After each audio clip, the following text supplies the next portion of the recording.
Good morning everyone! Happy New Year po sa inyong lahat. January 3 na ngayon and sobrang ulan dito sa amin. New Year na maulan. Ngayon nga pala ay pupunta kami sa Robinson kasi mag-grocery kami. Gusto nyo na ba yung mga handa nyo? Kamusta yung New Year nyo, guys?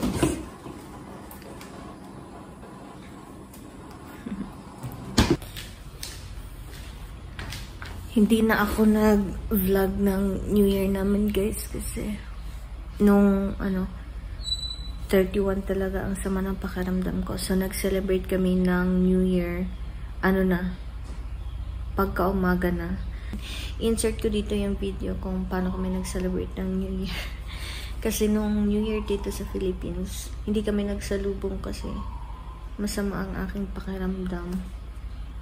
So, pagka-umaga pa kami nag-celebrate, mga 1 PM kasi 1 PM yung New Year sa US. New Year pa rin naman yun. Ibang time lang. Party lights and midnight skies, counting down to a brand new ride, sparkling dreams in our eyes. Celebration, no need to hide. Cheers rising, can't deny. New Year's magic, let's fly high. It's a happy New Year. Feel the beat. Yan yung handa namin sa New Year, guys. Siyempre, hindi mawawala dyan yung 13 round fruits. Culture na natin yan as a Filipino. Tapos, may cheese kami na masarap. Pares dito sa sparkling red grape. No alcohol yan, guys. So, safe yan para sa akin. May pizza din kami at yung sandwich na ginawa ni Anderson. Actually, guys, kung ano yung handa namin noong Pasko, yun din yung handa namin ngayong New Year. At nagdagdag lang kami ng fruits at cheese. Sayang naman kasi kung maghanda pa kami ng bago, dalawa lang naman kami ni Anderson at madami pa kami tirang food nung Christmas. It's a happy New Year. Feel the beat. Dancing hearts in the street. Raise a glass to. It's a happy New Year. Feel the beat. Dancing hearts in the street. Raise a glass to tomorrow's cheer. We're unstoppable, no fear.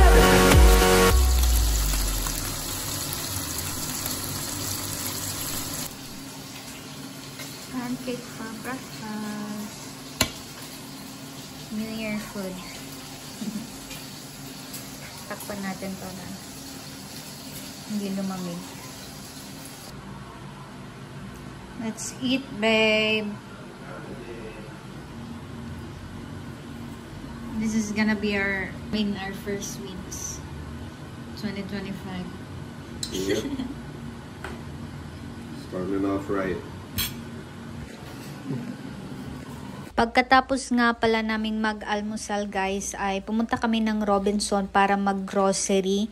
Hindi na ako nag-vlog doon kasi madami pa ring tao. Lagi namang maraming tao doon. So, ito yung binili namin. Konti lang sa ngayon kasi meron pa kaming mga leftover food from New Year at Christmas. Sayang naman kung hindi kainin. Cleaning boy. Bago nga namin ilagay yung mga pinamili namin ay ito si Anderson naglilinis ng aming ref. Kasi kailangan na talagang linisin. Masyado nang madumi. Dinefroze muna namin ito. And after nyan, ilalagay na namin yung mga pinamili namin. Ibang araw na pala ito, guys. At ito yung almusal namin this morning. May longganisa kami. Yung kahapon pa ito, Spanish chorizo. At saka nagluto din ako ng itlog para kay Anderson. Alam nyo ba, guys, nung una, ayoko ng lasa nitong Spanish chorizo. Kasi ibang-iba talaga siya sa chorizo na kinalakihan ko. Pero sa ngayon, nagugustuhan ko na siya. For ano talaga to nila, for breakfast food.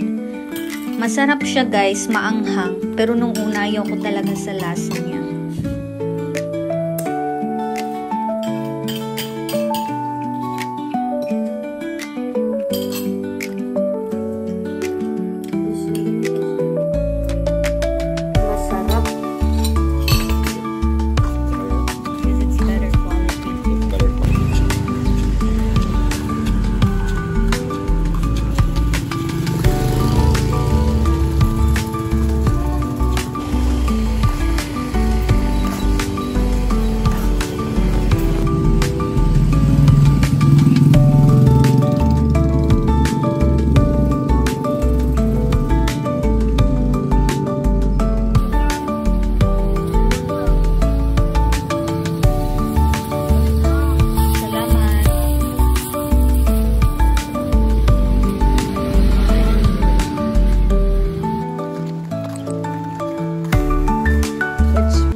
ito yung mga binili ko sa market. Diyan lang sa labas ng aming subdivision.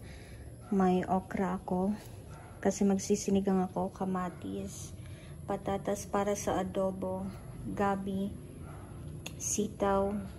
Ano sabi sa ito? Batong. String beans. Talong. At saka saba.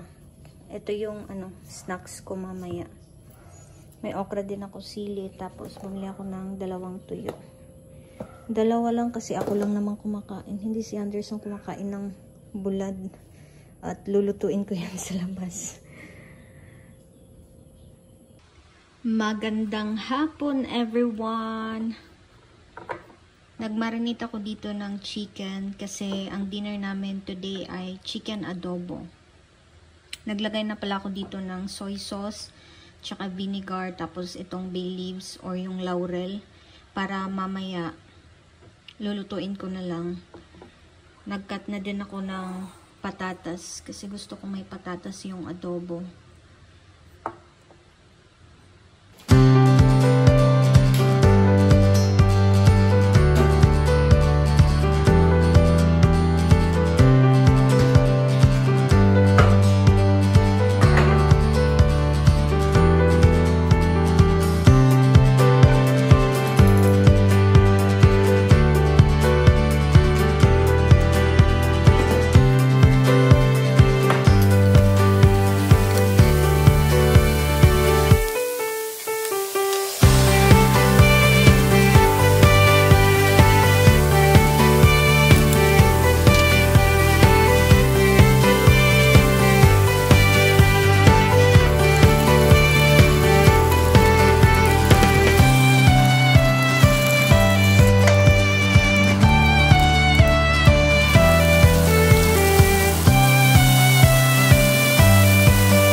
Tikman na natin yung adobo ko, guys.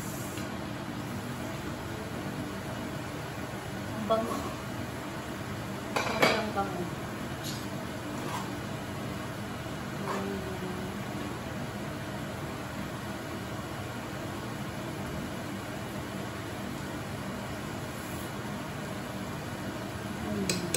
Sarap.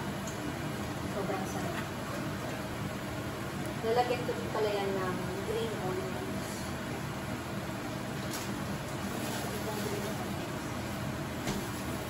Yung green onions ko frozen.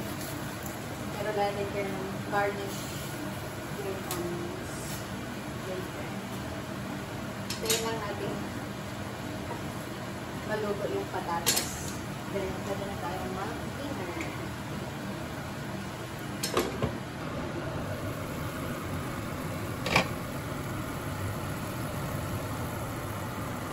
Ayan, luto na ang ating adobo. Lalagyan ko na siya ng garnish. Frozen yung garnish ko.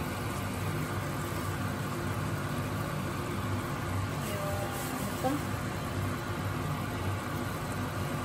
Green onions ko frozen kasi hindi naman masyadong nagagamit kaya frozen ko na lang. Ayan, ready na ang ating dinner. Sa mga gusto ni Anderson.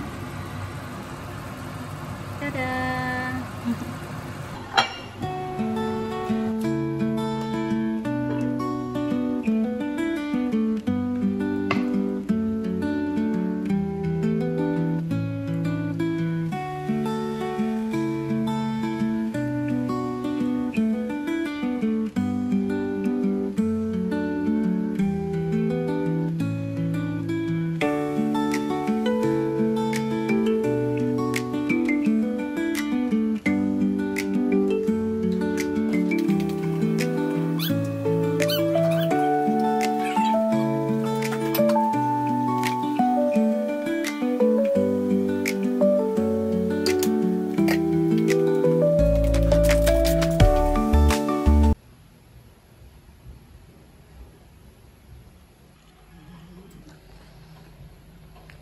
like adobo before, right?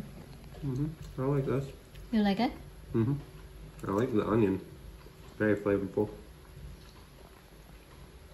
The chicken is it chicken or pork? It's chicken. Chicken. It's good texture and it's not too chewy. It's you know, the adobo just really seasons everything. But I like this way better than I do like the bone-in chicken. I don't know why. Yeah, you like It's breast? it's a different texture. Yeah, I like the breast. It's maybe the firmness. Okay. Like on women too. But you like it? Yeah, it's Is it good? Uh-huh. Enjoy.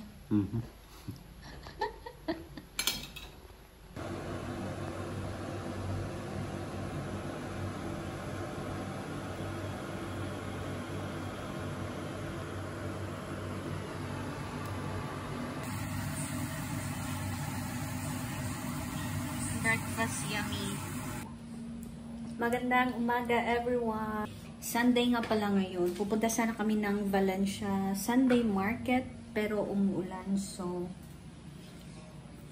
next Sunday na lang kami pupunta. Dito ako sa labas kasi titingnan ko yung tinanim ko last month pa yata to, yung mga seeds. Bibisitahin ko sila. At nilabas ko din yung mga tanim, yung mga indoor plants ko dito sa labas kasi maulan talaga dito, like everyday umuulan. So nilabas ko sila para maulanan sila. Wait lang. Ito yung mga nilabas ko nung bago mag New Year, mga indoor plants ko. Ito ang hindi mahirap alagaan. Yung isa kong naman, parang mamamatay na siya. Tatlo na lang yung dahon, pero may tumutubo pa namang bago. Ewan ko anong nangyari dyan, kaya nilabas ko para maulanan at may konting init naman dito. At, oh no! Nakasurvive yung ibang tanim ko, pero ito nakasurvive. I-replant ko na to ngayon. Ito kamatis. Itong ganitong bulaklak. Itatanim ko to doon sa harapan ng aming bahay kasi walang tanim doon. I-replant ko na to ngayon. Habang wala pa naman kaming ginagawa. Pwede na to i-replant guys, no? Sayang namatay yung doon. Ito, hindi siya hindi tumubo yung sili ko dyan. Gusto ko pa naman ng sili para pag gusto ko kasi pag may tinola ako, para may dahon ako ng sili dito. Kasi sa palengke wala akong nahanap na nagbebenta ng dahon ng sili. Ano ba yan? Sayang naman yung ko. Ano din yan? Flower. Zinnia yata. Zinnias. So, ito na lang i-replant ko today. Ngayong araw guys ay ililigpit ko na ang aming Christmas tree. Kasi tapos na ang Christmas. Next year ulit natin makikita ang Christmas. Gustong gusto ko pa naman yung Christmas tree namin ngayong taon. Very simple pero maganda siya. Last year kasi yung Christmas tree namin walang decoration. Ito lang talaga tsaka yung lights. Pero ngayon ang dami na namin mga yan? Christmas ornaments. So ilalagay ko na siya dito habang hindi pa masyadong malaki yung tiyan ko. Habang hindi pa ako tawag nito na papagod masyado.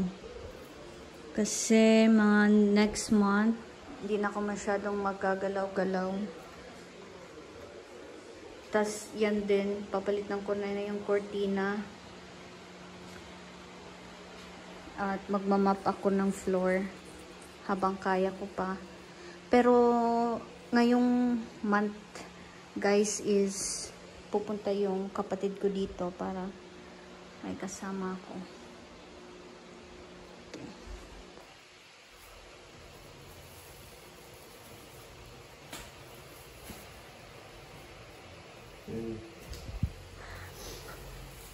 You are madam.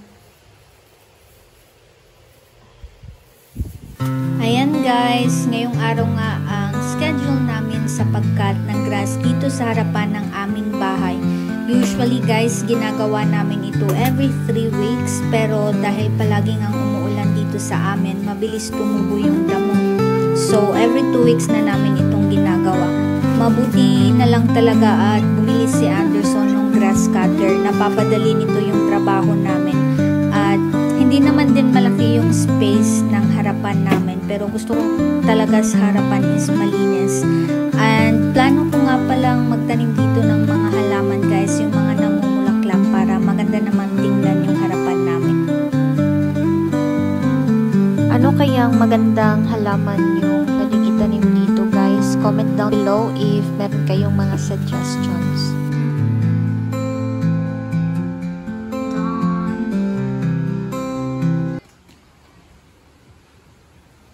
2 PM na pala ng hapon guys, at andito kami ngayon sa beach sa Dawen Negros Oriental. Mga 25 minutes drive nga ito galing sa amin. Matagal ko na kasing gusto maligo ng dagat, ngayon lang din kami nagka-oras. Madami nga mga foreigner na pumupunta dito guys para mag-scuba diving, mag-free dive, kasi maganda talaga yung marine sanctuary nila dito sa Dawen.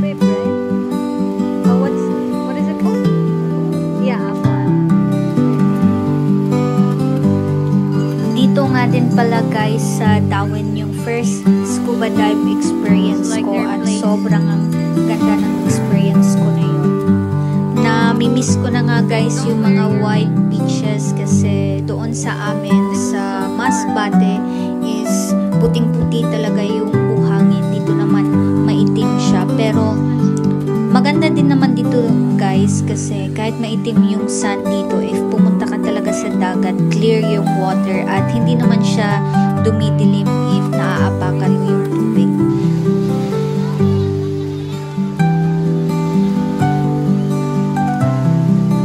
What did you order, babe? Dito na din pala kami kumain guys So pretty. ng dinner, kasi andito lang naman na kami at gusto naming itry yung pizza nila dito. And also magdadrive pa si Anderson ng 25 minutes para pa makapagpahinga na kami kaagad pag uwi namin sa bahay. Where? Oh yeah. Very tiny. And then I'm trying to order this You said you wanna juicy order. double hopped IPA from Birdie Num Num is the brewery. Never heard of them, but it sounds good. Birdie Num Num. I thought we're gonna have a diet now. We're here. I gotta try it. Yeah, we have to try. Show it to them what you got. Birdie. Birdie. It's upside down though. What do you Oh, mean no, no, upside no. down? It's not upside down. No. Here, that's why. It's third eye. And then we Yeah. have the pepperoni pizza. And mango shake. I need my. Here's your jalapeno, babe. They give you a lot. How much could it be? I didn't think you could get jalapenos here. They're Italians. Have you had Italian? I mean, I have you- haven't. I haven't, babe. you haven't had an Italian? No, Have you had jalapeno? I haven't. So we'll have to try it. I only had American, not Italian. Kampai. Good? Bye. Yummy? Very. I like it a lot.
nagtatapos ang ating video ngayon.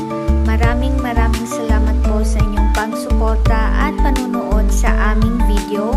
Maraming salamat din sa pag-subscribe at pag-like sa aming channel.